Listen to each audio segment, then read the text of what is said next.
Hi guys, today I'm excited to share with you a perspective that can not only save you money, but it can help you to reduce the clutter that's in your home over time.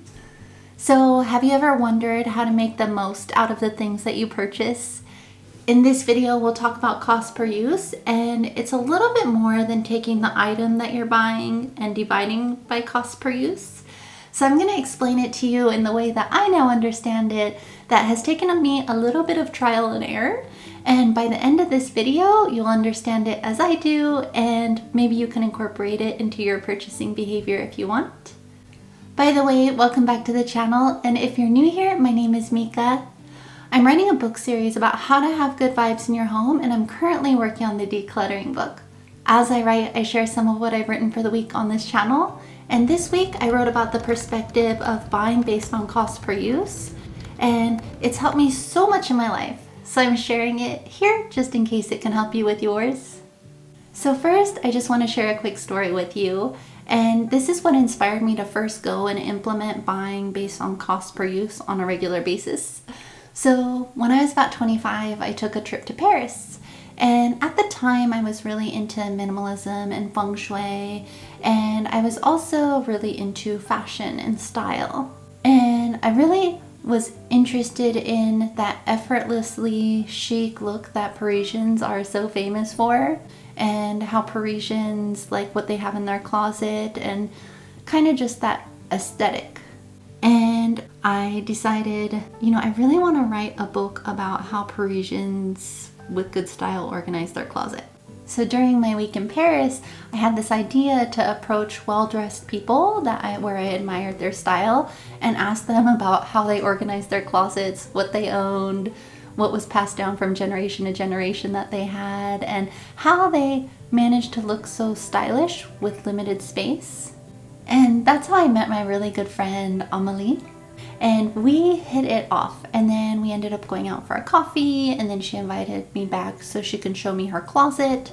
And what struck me most out of everything that I learned from her that day, which will be another video, was her approach to buying clothes and how she focused on cost per use. So she had these really expensive cashmere sweaters that she had owned for decades, and she took really good care of them. And her main reason why is cost per use. So she had sweaters that her grandma had passed on to her mom, and she had a couple of really beautiful scarves that she wore often that her mom had passed on to her and that she was planning on passing on to her kids. So when I was looking in her armoire, there were a few cashmere sweaters that were folded up really nicely and neatly, and one was really just a pretty color. So she took it down from the shelf and she puts it in my hand and she says, "Guess how long I've had this sweater?" And it was in really good condition. So I was like, I don't know, I'm gonna guess 3 years.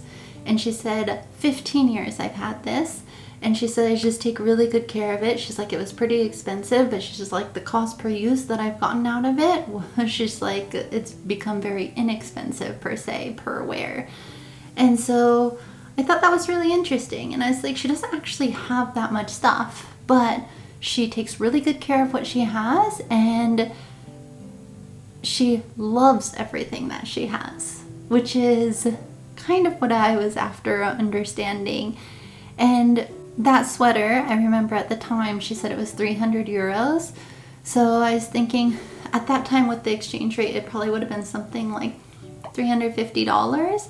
And that was back then, that was 10 years ago before inflation. So anyways, it was a really quite expensive sweater, but it's something that she took care of and that she wore really often. So then that thing that's really expensive becomes not so expensive with each wear. So anyways, thanks to her, I started buying based on cost per use much more regularly than I already had, considering the value proposition of the item. And so I remember soon after that trip, I got back to California and I was at the Santa Monica Promenade, and then I had a few work sweaters that I wanted to buy, and that was my mission at the promenade that day. So I went into the fitting room, and then I had brought in a couple of sweaters.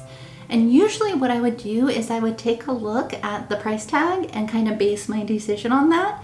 And I remember it was really hard not to look at the price tag and just to try the sweaters on. It was like I had to force myself, like, don't look at it. Ah. And then I tried the sweaters on, and I first determined, what do I like the most? What do I feel the best in? What's the most comfortable? Forget the retail price for just a moment and then just choose what feels the best to me. And so I did that. And then I looked at the price tag that day, and I just remember I was like, of course the one that I want is like hundreds of dollars. It was like expensive. The ones that I didn't really like so much that day happened to be like just much less.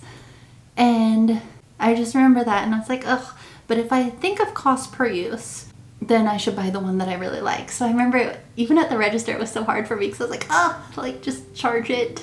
And then I bought the more expensive sweater that I really liked. Well, funny thing is, it's over 10 years later now, and I still wear that sweater like often in the winter. Like, I really like it. It still really fits well. I took good care of it. And so that's where now cost per use, that sweater is like pretty inexpensive. Since then, it took a while to implement this regularly, but this is how I started shopping when I shop for certain things, but clothes, for example, sticking with the same example, when I would take things into the fitting room, instead of just looking at the price tags first, I first considered how much I loved the item and how often I would use it, and what I bought completely changed. So instead of buying a lot on sale, I started investing in pieces that I truly valued. And in the long run, this approach saved me so much time and reduced the amount of clutter that I would bring in that I would have to deal with later. So let's break down the basic concept of cost per use before getting into two important points. So what exactly is cost per use? Well, it's a simple concept, but you divide the cost of an item by the number of times that you'll use it. So for example, if you buy a sweater for $100 and then wear it 100 times, the cost per use is $1 each time. And then let's compare this with like a sale purchase of something that you like but don't really love. So suppose that you buy a shirt that's on sale for $20, but you only wear it twice because you don't really love it. The cost per use is $10. So even though the initial price is cheaper, it ends up being more expensive than the $100 sweater in the long run. So if we look at another example, a $200 pair of shoes might seem expensive, but if you wear them every day for a year, the cost per use is less than 55 cents per wear. On the other hand, a $20 pair of shoes that falls apart after a month has a cost per use of 67 cents per wear and is more expensive in the long run. And the more times that you wear something, if it's clothing or shoes or accessories, or use something, for instance, such as like kitchen appliances or sheets or mugs and glasses and cups, your computer, or if every time that you see something that's, say, artwork on your wall that you get joy out of and you can appreciate, then the cost per use with each time keeps getting lower. Now, something to keep in mind when we're buying based on cost per use is that more expensive does not necessarily mean more value. So that fitting room example, that particular day, I remember buying that expensive sweater, but there's been plenty of times that I've identified the value proposition to me. Like I've tried on, say, a dress, right? And this dress feels really good. It's my favorite out of everything that I've brought into the fitting room. And then I'll look at the price tag, and there's plenty of times that I've been pleasantly surprised. Like the price does not dictate necessarily the value to you. So in university, I majored in communications, and then also I majored in business administration with the emphasis on like entrepreneurship. Anyways, one of the classes went over pricing of products, and something really interesting is that retail pricing is carefully thought out, but it's also arbitrary at the same time. So there's a lot of factors that go into pricing. Like, what are your competitors pricing at?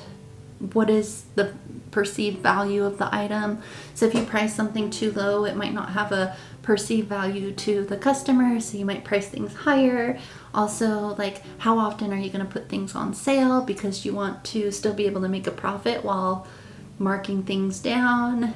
And so there's like all kinds of things that go into pricing, but it's not necessarily all based on the cost It can be, but it's not necessarily the cost that determines the retail value. There's a lot of other factors, including how the customer perceives things. And I think when we buy things based on sales, as opposed to the value that it's going to provide us and the amount of times that we're going to wear something, we end up over time, even though the upfront cost is cheaper, over time we end up with more clutter, and then we end up spending more money because things are priced to sell and to appeal to our senses to buy. And so if we look first at what value the item provides us, then look at cost per use, then look at the price, I think that's the way to go. So look at the value of the item that it's going to provide you. How much do you like it? How do you feel about it? How useful is it to you? Is it a necessity? All those kinds of things, but the value that it provides to you. Then I think the next thing to do is to look at the cost per use. Like, how many times am I actually probably going to use this? Is it something that I can use over and over the years? Then you could kind of get an idea of cost per use. Then look at the cost. And then all three should be factors, but I think putting an emphasis on the value that it provides to you and the cost per use really ends up saving a lot over time. Versus what I used to do before is I used to look at the price first, and that would propel my buying decision. Like, wow, I like it. I don't love it, but it's a really good deal. And then that can get you. I mean, it depends on what it is, right? Like some categories this doesn't apply. Like food, for example, like you're only going to eat something once, right? But actually it could apply to food. So in this instance, when I was in college at university, I was with my boyfriend at the time, and we went to the supermarket, and I remember there was something on sale, and he said, let's get the one that's on sale. It was like ravioli or something. And then, but if you looked at the bigger package, so he was going to buy two because we're going to cook dinner for people. But if you look at the bigger package, it wasn't on sale, but it was actually cost per ounce. It was less. So I said, let's just get the bigger package instead. And he said, well, you should try to save money and buy what's on sale. But what's on sale was not necessarily cheaper. And I said, but if you look at the price per ounce, then the package that's not on sale is cheaper. And he's like, oh, good catch. But I remember thinking, yes, I guess cost per use does apply to food as well. So the benefits of cost per use. Now let's talk about the benefits of this approach. So the first benefit is it saves money. So by investing in higher quality items, not necessarily more expensive, by the way, because of arbitrary pricing and retail pricing, but higher quality items that are going to bring more value to you, if you invest in those items, over time, those things, you'll take better care of them because they're useful to you and things you value. They'll last longer, and you'll find yourself buying less because we can only use so many things and get value out of so many things. So when we're not buying based on price, but on the value to us and cost per use, we might end up not buying as much. And over time, this can really add up. The second benefit is that it reduces clutter over time. When you buy items that you truly value and use frequently, you naturally end up with less clutter.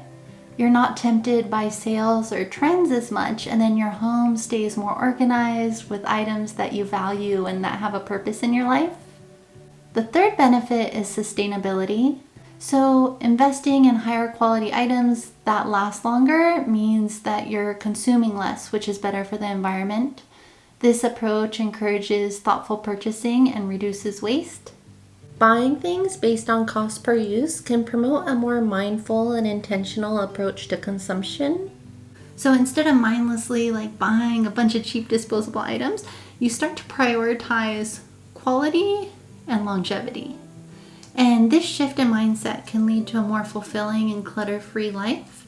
So you end up surrounding yourself with things that you truly value and that add value to your everyday experiences, and it just feels better. So anyways, incorporating cost per use into your purchasing decisions can truly transform your spending habits and your home environment. And by focusing on the value and the longevity of your items, you can save money and reduce clutter in the long run. I hope that this tip helps you as much as it helps me. And thank you so very much for watching. If you enjoyed this video, could you please hit the like button, as it helps more people to find my channel and I'd really appreciate it. If you'd like to see more videos like this, please subscribe, and thank you again so much for watching. See you in the next video.